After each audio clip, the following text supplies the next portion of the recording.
Do you ever feel like you and your partner are just speaking totally different languages? Like you're saying words in plain English, but somehow they're just not computing on the other side. True story from my life. My husband comes back from trips, drops a suitcase on our bedroom floor, and that's it. And the thing sits there for weeks. Clothes spilling out. Then it's hard to figure out what's the dirty laundry, what's the trip laundry, and things are just everywhere. Well, last month, after his second or third trip of the year, I kind of lost it. I'm like, this happens every single time you travel. The suitcase becomes bedroom furniture, and then his response is just confusion. Why bring up other trips? I just got home yesterday. Well, guess what? This isn't a character flaw on either side, really. It's brain wiring. And the thing is, this is a common disconnect. When I talk about this with my female friends, they instantly get it. They also connect past events with current ones, and not because they're holding grudges, but because their brains naturally link related experiences together. But here's what we're told.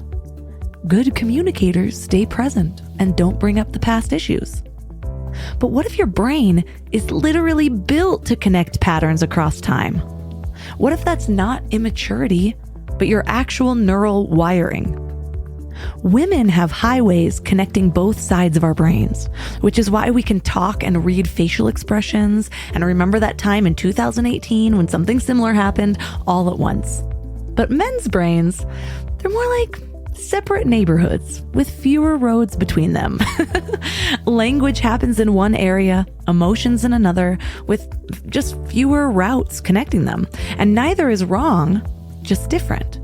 So when we fight these biological facts, we create relationship hell. The unpacked suitcase becomes proof that he doesn't care about the things that I value. And his confusion becomes proof that you're too emotional. The resentment starts to pile up until you can't even remember why you picked this person. But let's challenge this. What if these differences aren't bugs, but features? What if instead of trying to force your partner to think like you, because good luck with that, you learn to leverage your unique strengths? What if understanding why he genuinely doesn't see that suitcase the same way unlocks a whole new level of connection? And here's something radical. What if we stopped wasting energy trying to make him notice things his brain literally isn't wired to track? Today, our guest is Stephen Furlich. He's a professor who's studied gender communication through both social science and biology lenses. And after seeing the same patterns across different cultures and time periods, he started looking at brain structure and hormones to understand why these differences stick around no matter how much society changes. So in this episode, you're going to learn why women connect past and present experiences while men focus only on what's happening now, the brain science behind women's ability to read nonverbal cues, and why this superpower can sometimes bite us in the ass, and real strategies to work with your brain differences instead of fighting against them. This show is sponsored by BetterHelp.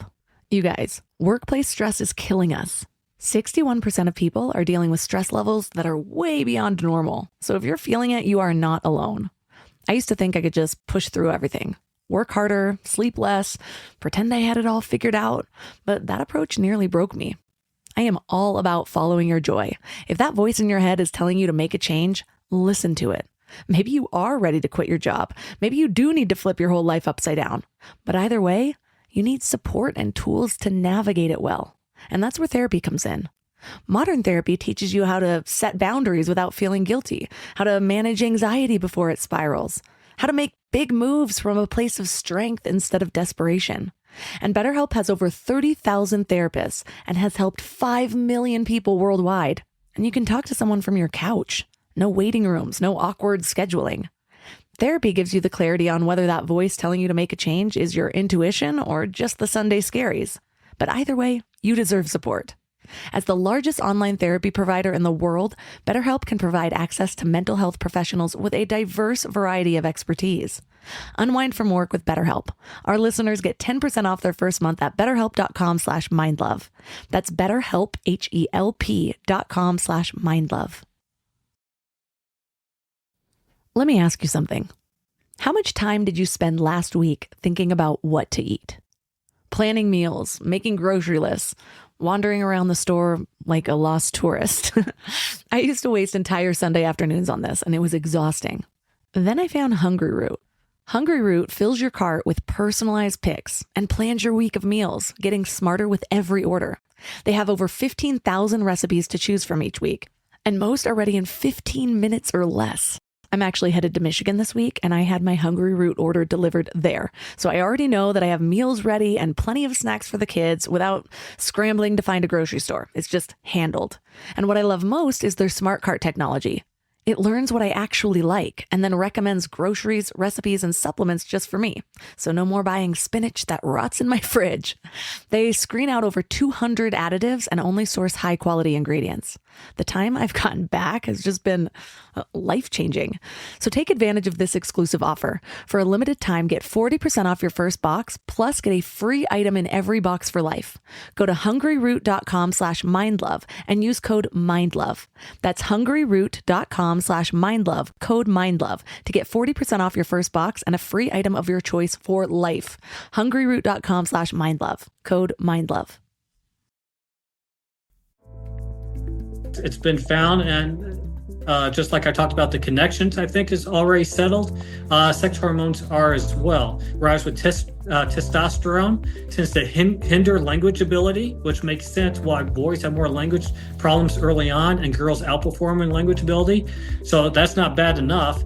Estrogen actually helps language ability. And with adult males tend to have 20 times more testosterone, and adult females have 20 times more estrogen. You can see how that really helps to differentiate male and female communication. Turn up your frequency with Mind Love. Bite-sized brain hacks for seekers, dreamers, and doers. It's time to give your mind a little love with your host, Melissa Monti. Yeah, what inspired you to make gender communication part of your life story?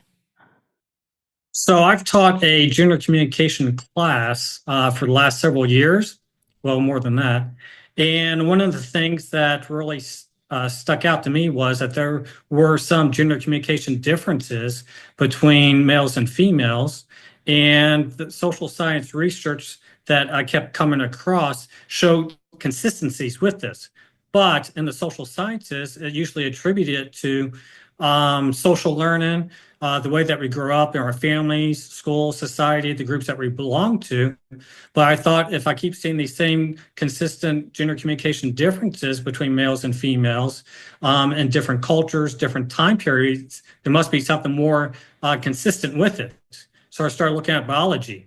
I started looking at psychology, biology, neuroscience, and psychiatry, and found that there are explanations in the biological sex differences between males and females for some of these communication differences, such as brain structural differences, sex hormone differences, and other areas as well.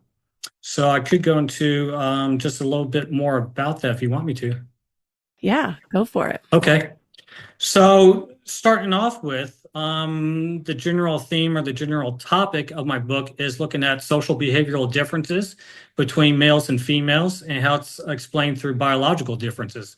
So at conception, everyone starts off of what we usually think of on the same track of what female is. So it's much easier to make a female than it is a male because of testosterone, and male sex hormones are much more difficult to make a male. After about 4 months after conception, that's when the sex hormones start to differentiate males from females.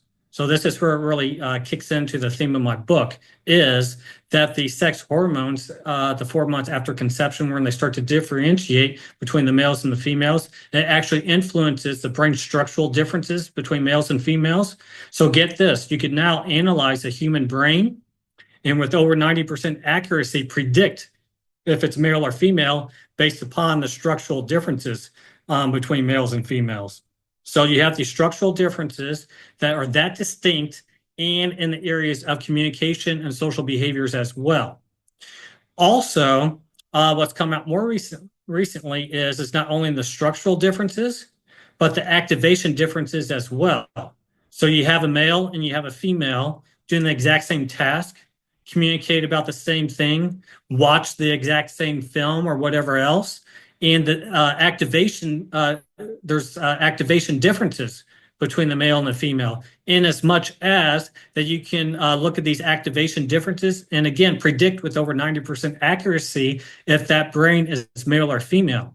So the bottom line is, if all communication starts in the brain, which it does, and we have this much of structural differences, this much of activity differences, then it shouldn't be that far of a leap or that surprising that we have differences in perception, understanding, emotions, topics communicated about, words that are used, interests, et cetera, et cetera. Wow. I'm curious, have you gotten a lot of pushback for this idea? Because it seems like we're living in a time where people are really trying to make a case against biological differences in sexes and sort of denying certain things that exist. They're obvious. Yeah, so that's a good question and a good timely question for the day and age that we live in. So there's a lot of controversy out there. And again, for decades, and I placed part of the blame on Deborah Tannen. Back in 1990, she published a book, and in her book, she acknowledges that there are communication differences between males and females, but she attributed it all to culture. So the people who studied under her became professors, taught classes, and those people study under them, et cetera, is part of the reason that that's what all they knew. So that's all they're exposed to, is this social type of understanding. But then also, it's much more of an agenda pushed today as well, that for some reason it's offensive or sexist or something like that to suggest that males and females are different, and that that's going to influence the way that we communicate. So in my book, earlier chapters, maybe 2 or something, I talk about the research in academia, and there's also been peer-reviewed journal articles. So these are looked highly upon articles that have been retracted. So they've been found that there's too many flaws in them. There's one I describe in detail that these group of authors, they tried to put something that was rather outlandish about feminism, understanding of gender communication. They got it published, and they said it's all a hoax, that they made it all up, and it's accepted for publication. So a lot of the research out there has been discredited for those reasons. So that's why I try to look at science. Science is rather objective. It takes the researcher somewhat removed from what you're studying, and to some degree, the numbers speak for themselves. So again, the examples that we just looked at, and we'll go into more detail in a second, if you're analyzing a human brain, the structures are that different, where you could predict over 90% accuracy, and the activation are that different, where you can predict with over 90% accuracy, then I think it's a bit foolish to assume we're going to communicate the same and understand the world around us the same as well. I don't know any married person who doesn't just know for a fact that men and women communicate differently. There's a lot of single people who deny it, but I think that's why they're single. And that's what you find also in academia as well, a lot of times as well. So I think the suggestion is see things the way they are, not the way you want them to be. Yeah. Play the hand you have, not the one you want. You know, there's a saying out there, or a cliche or whatever, in the stock market, you have to trade the market you have, not the one that you want. You know, you want the one that's going up, but if, you know, things aren't moving in an up direction, what good is that? So trying to push on a string or force what isn't there. So you mentioned how a lot of people believe gender communication differences are purely cultural. What's one piece of undeniable biological evidence that proves otherwise? And then what's the implications of that? For the longest time, and I could go into several different areas. Actually, you mind if I throw 3 topics and you pick? Yeah. Okay, so nonverbal communication, or language communication, or play behavior of children and career choices later on. Language communication for 500. Okay, good choice. And I think that's usually what usually comes to people's mind when you think about what are some gender communication differences. So from early on, and it's probably not too surprising that girls tend to outperform boys in language ability, the way they read, the way they write, those types of abilities, and that boys, they're diagnosed with more language and speech disorders from early on as well. Males tend to have more visual connections to words, females more auditory. So the exact same conversation, it's going to be perceived differently with males more visual and females more auditory. This is where it comes, I think, less disputable, where females have a larger, more active hippocampus, and that's responsible for language, relationships, and memory. So it plays a role in that. So if it's larger and more active, the hippocampus, and plays a role in language, in relationships and memory, then probably females are going to communicate much better in those particular areas. Brodmann's areas 44 and 45 in the brain is 20% larger for females. And those areas are responsible for verbal fluency, verbal memory. And also, this is something that is somewhat of an epiphany that, as far as I'm concerned, the research has already settled that females have a much more interconnected brain. So they have more connections across both hemispheres, whereas us males, we tend to have more of an intra-hemisphere connections. We have more connections within each hemisphere. So what that does, talk about that in a second. And then also when it comes to language itself, males, we tend to have our left side of the brain is activated for language and our right side is activated for emotion, whereas with females, more of their overall brain is activated. So we talked about more of their overall brain is activated, having more connections across both hemispheres. Well, so what that allows her to do is to talk about the current topic, expand upon it, talk about past topics, and tie into emotions as well. She has more connections across both hemispheres. She could tap into all those much more easier. With us, we have more connections within each hemisphere. So, and language is on the left side activated, emotion on the right side. So it's much more difficult to communicate about the topic and emotion and tie in the past experiences as well. So the bottom line is, us males, we need to understand that she's not unfocused when she ties in all these different topics from the past, the current topic, and emotions as well. It's not a personal attack on us. And she needs to understand that when you ask us a question, we answer the question and don't tie any emotion or past experiences or other or more details, is because we're not as equipped to do so. We have more of the connections within each hemisphere. And again, the left side for language, the right side for emotion. But females, women need to understand we're not emotionally removed. We are answering the question, and that's what we're equipped. So he's going to have a much more literal type of response. And what we need to understand is that she's not over describing. It just makes sense to her to tie all these things together, and it's easier for her. And what she needs to understand is that we're not leaving out information or emotion. It's just much more difficult for us to do. The last thing is with sex hormones in language is that it's been found, and just like I talked about the connections, I think is already settled. Sex hormones are as well. Whereas with testosterone tends to hinder language ability, which makes sense why boys have more language problems early on and girls outperform in language ability. So that's not bad enough. Estrogen actually helps language ability. And with adult males tend to have 20 times as much, 20 times more testosterone, and adult females have 20 times more estrogen. You can see how that really helps to differentiate male and female communication.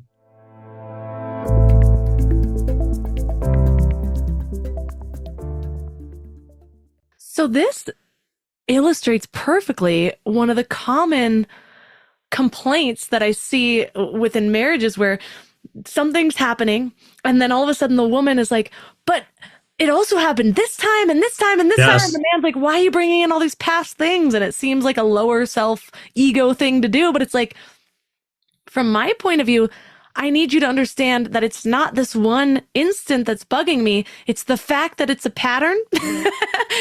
So I need to bring up the other things because otherwise this one thing wouldn't be a problem. And then the man's like, yeah, but let's focus on just this thing. Otherwise it doesn't make sense to me. And I'm like, it only makes sense to me this way. Yes. And just like we already talked about, that she has a much more interconnected brain. So therefore, everything's more connected. So it does relate to what you're talking about and previously. That's why you're tying in, because it does make sense. It does relate to it. And for her, it does. But for us, it's unless we know that, that's the difference. We just don't understand, because it's difficult for us to understand because we don't have that ability. We just focus in, and that's another difference as well. We tend to be able to focus in on one particular topic much more so, or a bit better than what females can as well. So I think part of it is just empathy, understanding the other person's perspective and what their abilities are. So I think both, have responsibilities to understand the other person. She needs to understand what our limitations are, and us, we need to understand how it's all connected and what makes sense to her and how it's all related. What I'm hearing you say is I'm right. To a large degree, yes. So let's talk about the nonverbal now. Okay, and I do give females this. It's already, as far as I'm concerned, it's already settled that females tend to be superior social creatures. I'll take that. Okay, you'll take that win. So we talked about the language differences, and I don't think it's much disputed after we just discussed that females are superior with that. But it's been found rather consistently over decades that females are superior when it comes to nonverbal communication as well. So when it comes to, I'll just throw out a few studies. One is they had a curtain, and the curtain separated two different people. All you do is you reach your hand through the curtain and you touch the other person's hand, so you don't see anything else. The females are much better at accurately labeling the other person's emotions than what the male is, just through that touch alone. But then also looking at pictures of just the eyes of other people, females are superior at labeling the emotion of that person just by looking at their eyes as well. So those are just two examples of superior empathy abilities. But here's some of the science behind it.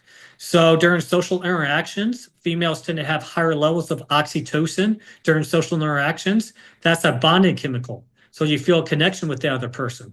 So if you're bonding with the other person, you feel a connection with the other person. It's not that far of a leap to say that you're going to empathize or understand the other person and experience more similar emotions, what they do as well, through oxytocin. Mirror neurons, this is a big one. Probably not as many people are familiar with this. Those are those neurons that are activated when you have an interaction with someone else. In the mirror neurons, what they do is you observe someone else's nonverbal behaviors, and then your body prepares to display those same types of nonverbal behaviors. So your body's prepared to do it. So if your body is prepared to do the same thing that you see someone else doing, you're going to have a similar type of emotion experience as that other person. So more mirror neurons are activated during social interactions. And we talked about how that females have a more interconnected brain. So therefore, this is key. Having more connections across both hemispheres for her, that allows her to engage in the conversation while at the same time analyze the other person's nonverbal behaviors. So she could do both, multitask at the same time. And she also has more overall brain activation during social interactions. So the bottom line with that is okay, the oxytocin, the bonding chemicals, the mirror neurons, the interconnected brain, more overall brain activations. She's going to be superior when it comes to nonverbal perception and understanding of other people. So during a social interaction, he's going to have a more literal understanding of the conversation, what's being said, less so on what's not being said. She is going to have a much more deeper understanding of all these subtleties that come into play. So this is sort of my opinion that oftentimes us males, and you could give your insight in a second, that oftentimes us males, we tend to oversimplify conversations and just rely upon what's being said. And sometimes females overcomplicate it and read too deeply into it because she has much more cues to go off of. So we're not going to read into subtleties and subtle cues that's part of her communication to drop towards us. We're not going to pick those up, and that's not going to help the relationship at all. And then she needs to understand again that the way that we communicate isn't relying as much on nonverbal communication, but we're going to have a more literal understanding of what she says and not as much on the nonverbal. Yeah, I very much see this in my life and just comparing notes with my husband and how we're perceiving things, for sure. And also, even though that's considered a strength on the woman's side, I often see the simplicity of my husband's perception of it as the bigger strength. Because like you mentioned, sometimes women have a tendency to read too deeply into things where I'm like, no, you just missed that micro reaction that she did right then when she said this. I know she's not happy about this. And the thing is yes, I may have picked that up, but maybe it's in everybody's best interest to just act like it didn't happen. Because it may open up another can of worms. Yeah, well, especially in business things where it's like, maybe she didn't really like that, but she's got to suck it up and go with it. Now I feel uncomfortable doing this thing. I actually just had a weird email interaction with somebody like an hour before this call, and I had to run it by my husband. I was like, am I reading too deeply? He's like, yes. And I was like, no, I need to feel heard on this. You have to agree with me first and then tell me. But it was this silly thing where I wish I would have just like let it go instead of saying, that email sounded rather confrontational. Why did I need to do that? Who did it come from, a male or female? Okay, I'll let you know, and then we can dig into this. This came from a female. I had to cancel an interview, and my Calendly has a reason and automatically sends an email. So I said, I have a scheduling conflict. Can we reschedule this? I see some emails going back and forth between their team. We got a cancellation. There's no reason why. I was like, there's a reason in that email. You just didn't look at it, is what I'm thinking, but I was busy. Then I see, do we have a phone number for Melissa? So finally respond. I was like, I prefer to keep it to email. Here's the link to reschedule. And then the assistant of the person that I rescheduled said, can you tell me why this was canceled without email communication? And to me, I'm like, that sounds pretty condescending. Like even if there wasn't email communication, why send that email? So I couldn't help myself. I wrote back. My higher self would have let it go. My middle self responded and was just like, my Calendly sends out an email or it has a reason, search your inbox. And then I said, this email sounded a little confrontational. And then she writes back, I'm sorry you mistook my email. And I'm like, you're still coming at me with this. And my husband's just like, honestly, you're the one who sounds snappy. I was like, if this was your assistant, would you be happy with this? And he's like, no, I probably would have sent an email to soften the tone. I'm like, that's all I'm saying. Like, I don't need to interview this person. So it was the dumbest little micro thing. And we're both kind of like, what about you? What about you? Going back and forth. What do you see, Stephen? I see that one of the things, and we can talk about this, later on or in a little bit, social interactions are much more emotionally intense for females. So I would assume that she probably took it personally, that it's not a scheduling conflict alone, but maybe she took it personally on her as well, that you're canceling her and not just the schedule itself. So she read into it beyond the schedule itself and took it personally. And then in response, you took it personally as well. And that's one of the things that I go into, and we'll talk about this in a little bit, is that social interactions are much more emotionally intense for females and tends to build and build and build. And it seems like that's sort of what happened here. Whereas with maybe if it was between two males, it would have just been topic, and then that would have been the end of it in 3 emails. Yeah, could have been so much more simple. And with women, it's like, I'll say for sure, I would not have said, can we discuss this on the phone? Or do we need to discuss this beyond email? I would have just handled it through email because the task would have been done, would have been solved. There's no need that, why do we need to take an unnecessary step and talk about it? But for a female, the relationship component of it, talking to each other plays a role in it. True.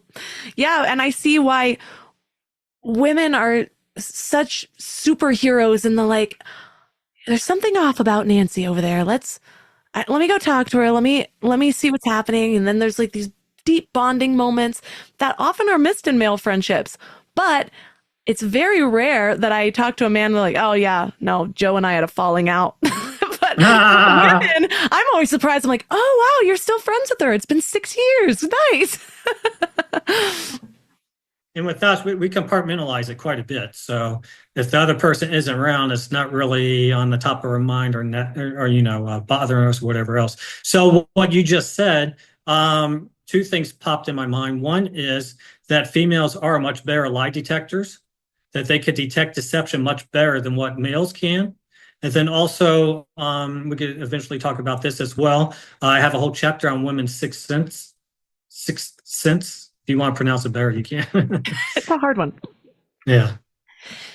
There's this belief that men struggle with emotions because they're taught to suppress them. But you say that the brain differences play a big role. Go deeper in that.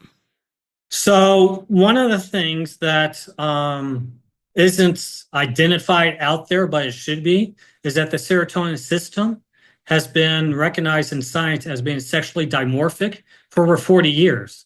So if it's been sexually dimorphic for over 40 years, how come more people don't know about it? So what serotonin does, it helps to regulate emotions and also our moods as well. So you can see how with our happiness, our depression, whatever else, serotonin helps to regulate those because it's a neurotransmitter. It communicates to the rest of the body, carrying messages, how we should feel, how we should react, things like that. So it's related to depression, sleep, memory, other areas as well. So like I already talked about, for over 40 years, it's been recognized that it's sexually dimorphic, the serotonin system between males and females. So the amount that is available for us to synthesize and metabolize and use is much less for females than it is for males. Females tend to have slower serotonin synthesis. How could they process it? How much they have lower levels of activity with it. It's even been found they have lower levels in the brain as well of serotonin. Testosterone is used to treat depression. Okay, so if testosterone treats depression, it's because it increases the serotonin levels. And with adult males having 20 times more testosterone than adult females, you can see why females are more vulnerable to depression itself. Depression is also found, and anxiety is found on the X chromosome. And with females having two X chromosomes, you can see why they're more vulnerable to depression and anxiety. Females tend to have more anxiety issues, whereas us males, we tend to have more substance control types of issues. This is where it comes into play, what people may be able to identify, I think, or relate to much more so, that females, they tend to have more activation in the locus coeruleus, and that's the part that's responsible for emotional process. So if you have more activation in the locus coeruleus that processes emotions, then what's that going to do? That's going to make all of the social interactions much more emotionally intense because you're putting more energy into it. You're processing much more of it, and it's taking much more of your cognitive efforts to process this emotion that's taking place. Depression's also linked to major hormonal shifts for females as well. So within maybe a given month, those shifts are going to influence her emotional balance and her moods and things like that, much more so than what a male would within the same month as well. Here's something else. So if having more activation in the locus coeruleus isn't enough for emotional processing, this is something that's concrete. Females tend to have more brain activation when they see subliminal negative faces. So you're not even aware of that you're looking at a negative face, and you have more brain activation in the emotional areas.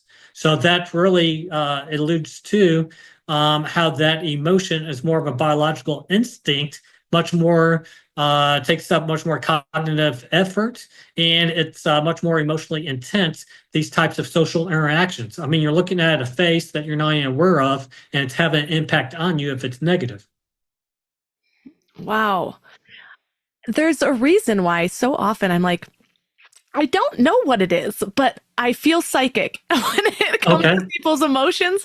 There'll be just different things, and I'll pick up on such a small thing. It really does feel like a superpower.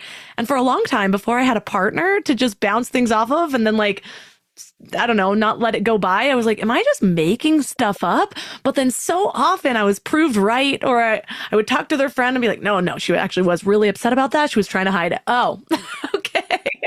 But I do feel for most of my life, I'm like, I don't know what it is. You got to trust me. I feel a little, I don't know if I'm a little psychic, but it's just my brain doing what my brain does. Yeah, I think that's a good suggestion for females in particular is go with your gut instinct a lot of times. So I could go in this in a second. But one thing to just to throw out there is that females have a larger and more active insula. And what that does is you take in the sensory information. So the sensory cues around our environment that you're in right now, and you can process it much better than what us males can. So you have more pieces of the puzzle to put together for a given situation than what males can. So if you like, I could go into chapter 12, Woman's Sixth Sense. Yeah, tell me what I'm good at. Okay. All five senses. That's what you're good at. So females are superior when it comes to the ability to understand social cues. Okay. They have a better neuronal network for social processing, so much better to process the information in the environment around them. They have more empathy and more activation from faces. So again, starting from an early age, girls, they look at faces much more so than what boys do. Okay. It's much easier. So maybe in your marriage or next time you go to a social gathering, think about this, that mimicry, this is sort of I'm getting off track just sort of, but we could tie it back in there. So mimicry is the nonverbal behaviors of one person mimicking the nonverbal behaviors of another person. And it's much easier for the female to mimic the male's nonverbal behaviors than it is for the males. So why is that? Because females are much better to empathize with other people than what males are able to. So she can adapt her behaviors to the male much easier. Oxytocin, we talked about that. That's much higher in social situations, that bonding chemical. So you understand the other person, you empathize with them much more so. So here we go into the five senses. Females are superior in all five senses. They could smell a larger range of different smells. They could taste a larger range of different taste, more subtleties. They're more sensitive to touch. They could hear a larger range of different sounds on a spectrum, and estrogen is related to that, probably not coincidentally.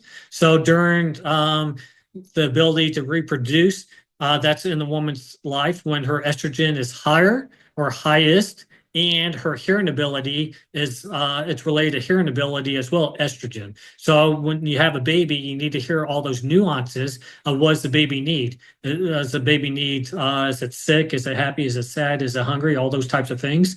And then sight as well. So females, in my nonverbal epiphany book, I have not a graph, but image. And it has a boy on one side, a girl on another. It has a whole spectrum of different colors of shades, and it shows the few different categories that the male can see and all the different shades that the female can see, because she has more P cells in the retina, and that's for detail and color. And then also the X chromosome is responsible for color as well. With females having two X chromosomes, you can see how she could see better colors. That she has a better color vocabulary as well. So with all that tied together, that she has better hearing ability, more sensitive to touch, taste, smell, and then in particular sight as well. All those five senses are superior. Bring them all together. She has much more information and much more cues to go off of in a social situation that she may not even be cognitively or aware of. On the level that she's aware of it, but maybe at a subconscious level, she's aware of it, because all these things kick in together. It's so fascinating because I'm tempted to name this episode Why Women Are Better. But we know that so often I really believe in the divine design of things. Like when we spend so much time resisting, no, that's not different, or no, I'm just as good at this. But if we spend just as much time trying to understand the why, and like you said earlier, beautifully, like, no, play the hand that you're dealt. Like that's what's going to give you the edge, and just sort of understanding it more. Yeah, women need those really perceptive cues because of raising their children. And just like we mentioned earlier, sometimes it's easy, like you have a better social situation not picking up on every little thing. It's easier to just let things go, to have people experience their own inner world without all of a sudden thinking it has something to do with me. It reminds me of that Mel Gibson movie, What Women Want, where at first, like, hearing the women's thoughts is way too overwhelming.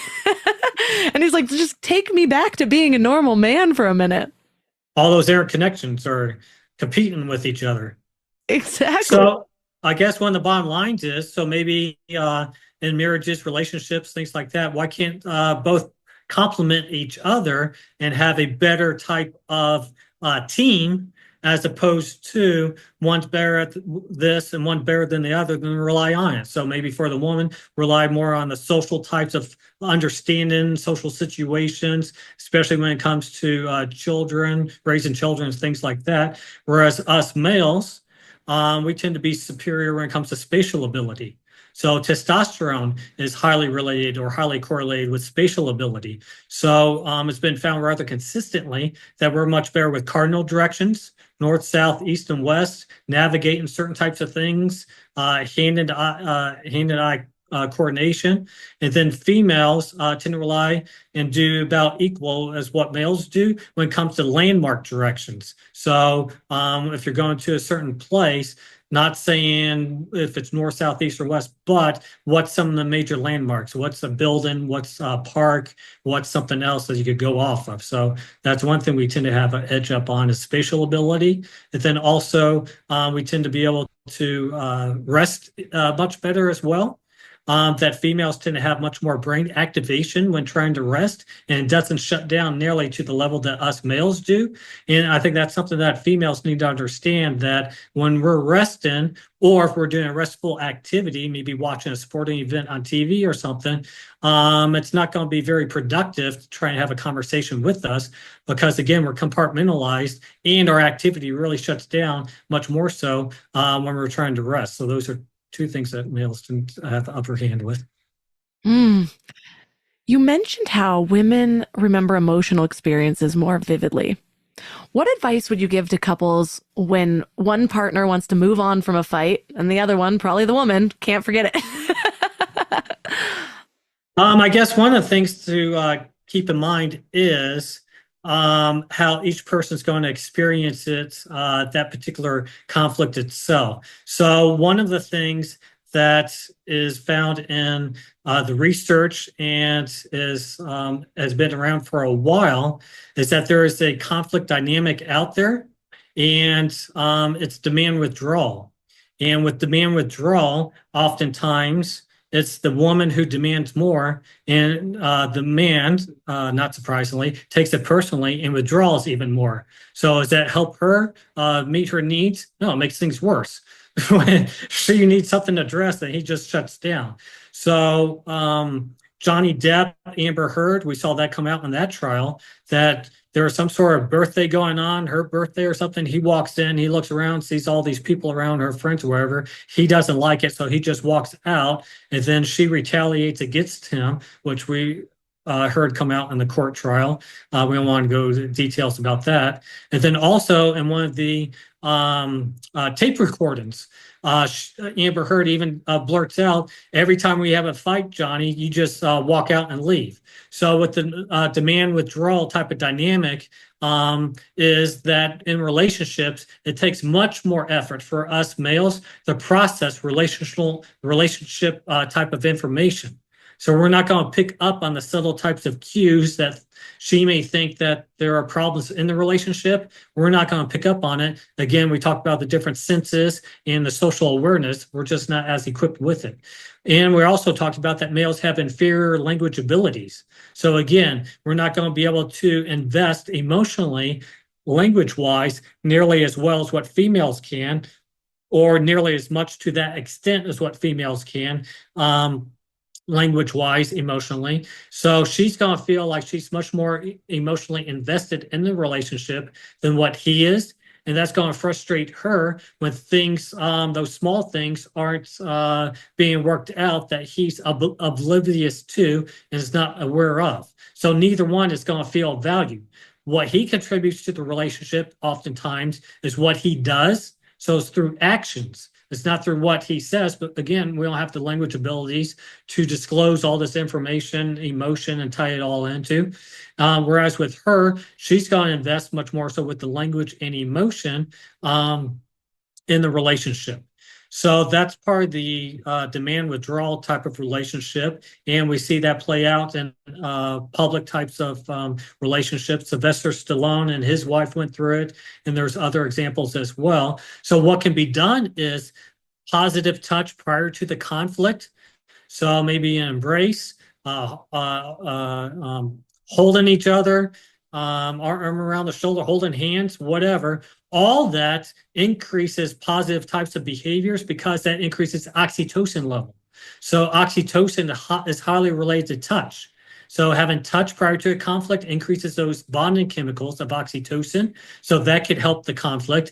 Also, and this is what we touched on just briefly, but I would say, and this is sort of my perspective, is next time you go to some sort of social gathering, look around at different couples and have a barometer measuring how healthy is that relationship just based upon their mimic behaviors. So positive mimic behaviors that both are mimicking each other non-verbally. So the man and the woman have similar types of non-verbal behaviors. That increases oxytocin levels as well. So touch does, and mimic behaviors, which makes sense, actually activates similar areas of the brain as well. So you empathize and you understand the other person much better as well. So those are a few things that could be done. Touch, mimic behaviors, increasing oxytocin levels, and then also understanding that she's much more emotionally invested in the relationship. She's going to notice much more of the nuanced problems than what he is. And there's two things on the top of my mind I'll just throw out briefly and then I'll stop. One is that during therapy, so couples therapy, that's how you could tell how well the therapy is progressing is how well does each person mimic the other partner's nonverbal behaviors and make sure that they're mimicking each other's behaviors and not the therapist. And then the other thing that popped in my mind is that the majority of people who file for divorce over age 50 are filed by the woman. So those are for a number of reasons. One is her estrogen levels dramatically decrease during menopause. And then secondly, probably it's because she picks up on all those things that just build and build and build of problems with the relationship, and us males tend to be oblivious to it and thinks if she's not talking about it, then it must be going okay.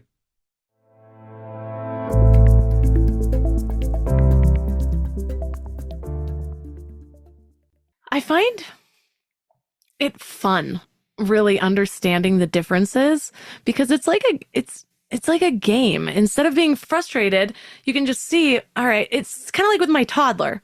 I can't take the things he says personally. He's a maniac half the time, you know? And so there's moments where I'm just looking at him and he's having a meltdown. I'm trying to reason with him and I can tell nothing's getting through. He's in full-blown meltdown mode. He's 4. And so I have to just hug him, you know, like calm his nervous system.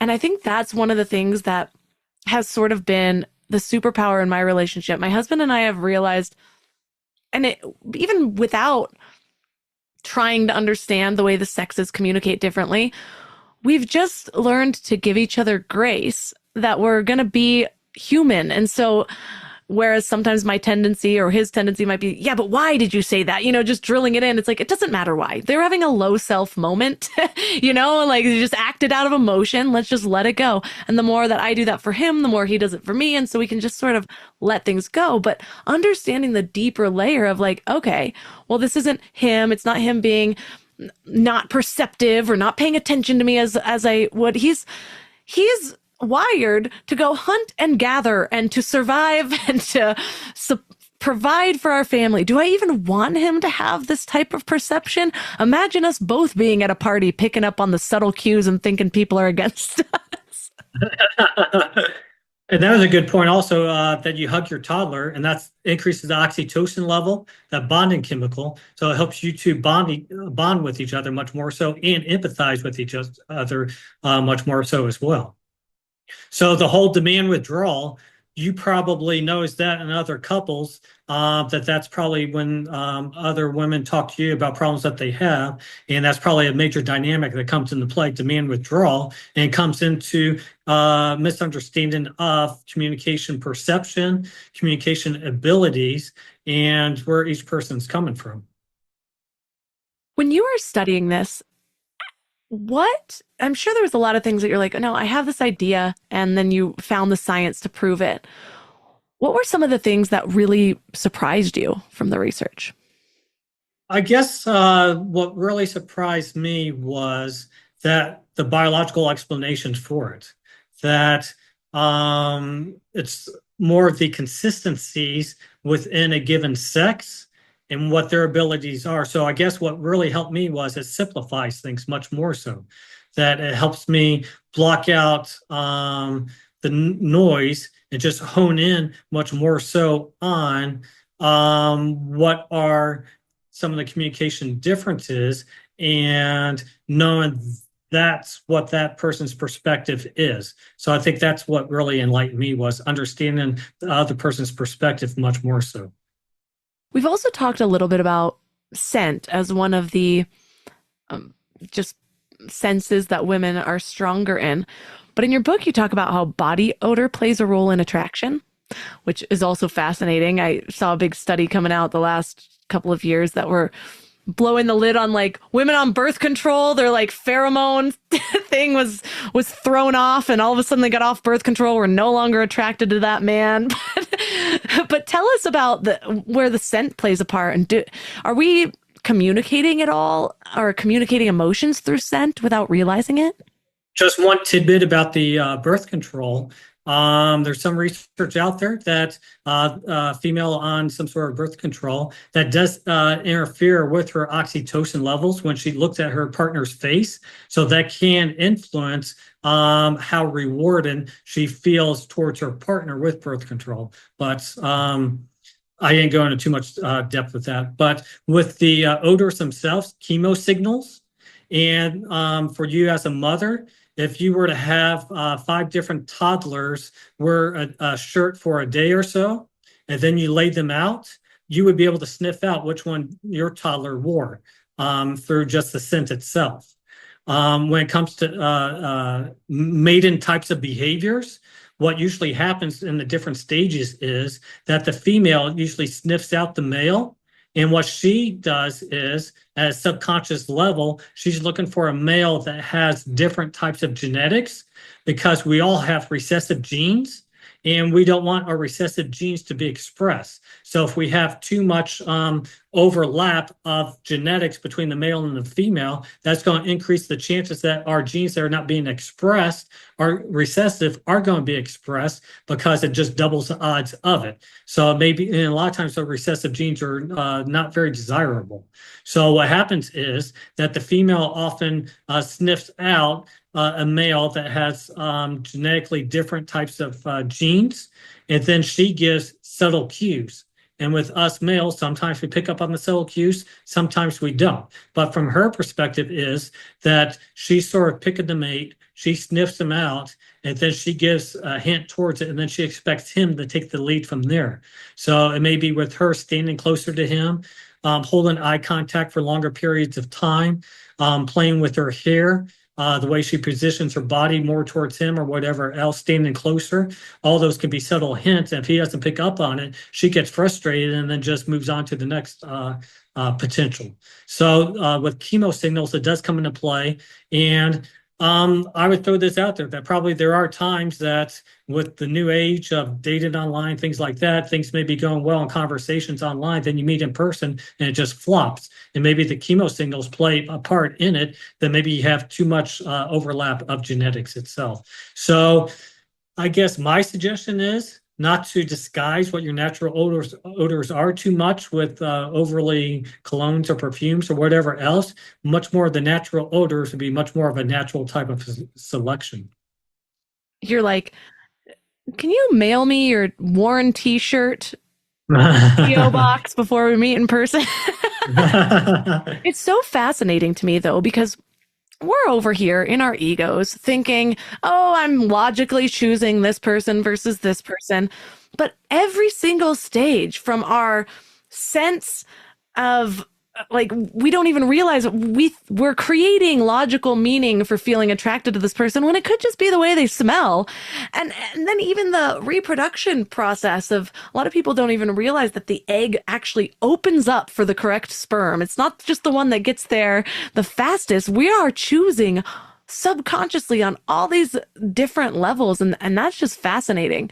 And so I'm curious for you, if you were to leave people with one big piece of advice to just improve their communications between genders and really to lean into both sides' strengths rather than resisting them, what advice would you give to people?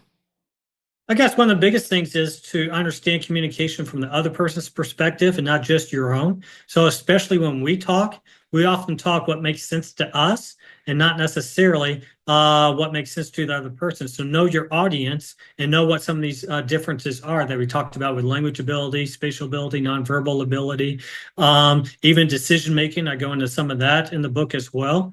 And then also understand from the other person's perspective when they communicate. And then probably as important, and I think this is a big problem with people today, is be in the moment. That we have too many distractions, whether it's the distractions in the immediate environment right now or distractions about what's going on in our head as well. So be in the moment of who you're with and the social interactions that are taking place. So be in the moment and empathize and understand from the other person's perspective are my two suggestions. So for listeners who want to go deeper into all of this fascinating research, where's the best place to find your book or connect with you? So the best place is to go on Amazon in the books category and then just search my last name, Furlich, F-U-R-L-I-C-H. And then my books pop up on that. And then I've been doing some articles on Psychology Today. If you go to their website and then search my last name, Furlich, F-U-R-L-I-C-H, there are some articles on that. I had one that came out just before Valentine's, and it was the communicability of sexual arousal and how men and women are sexually aroused differently. And I also have other ones on body language as well. And then if anybody wants to, it doesn't happen often, wants to send me a direct email, feel free to. It's STEPHEN, period, FURLICH at TAMUC.edu. If you have any thoughts about what you read and liked or disliked or can relate to it. One of the things that I find most gratifying about my research is when people can actually see it play out in their real lives and when they actually experience it themselves and it makes sense to them. All the links for this episode will be at mindlove.com/398. Your challenge for this week is to understand communication from your partner's perspective, not just your own. As Stephen put it, be in the moment of who you're with. And then try adding a positive touch before difficult conversations. Maybe a hug, a handhold, an arm around the shoulder, a hand on the leg. This increases oxytocin levels and creates connection before you even start talking.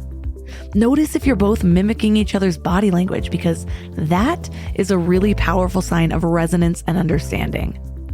And that's so perfect because what we are leaning into this week in Story Love is exactly this: emotional resonance. When we share our stories, we're not just exchanging words, we're inviting other people into our emotional world. And here's the magic. Understanding how differently male and female brains process these stories can create even deeper resonance. So it's not about speaking the same language. It's about actually hearing each other's unique languages and finding the harmony between them. And that's when true resonance happens, when you stop fighting against your different wiring and start appreciating how these differences create a richer, fuller story together. And you can get better at this on both ends, both in active listening, which I just recorded an episode about that'll be coming out soon, and I love this episode, but also in how you share, how you create those moments to bring people into your world and help them to feel what you're feeling. That's when you really create a movement with what you're trying to share with people. And this takes a lot of intention. So if you want to learn more about Story Love, reach out to me on Instagram or sign up for the Morning Mind Love at mindlove.com or text the word morning to 33777. This helps you just kind of get on the right wavelength from the start, starting your day with positive inspiration so that that's what you share throughout your day. So all of my sponsors are at mindlove.com/sponsors. And thanks for giving your mind a little love today. And I'll see you next week. Thanks for tuning into Your Higher Frequency with Mind Love. Head to mindlove.com for a free gift to keep your vibes up until next week.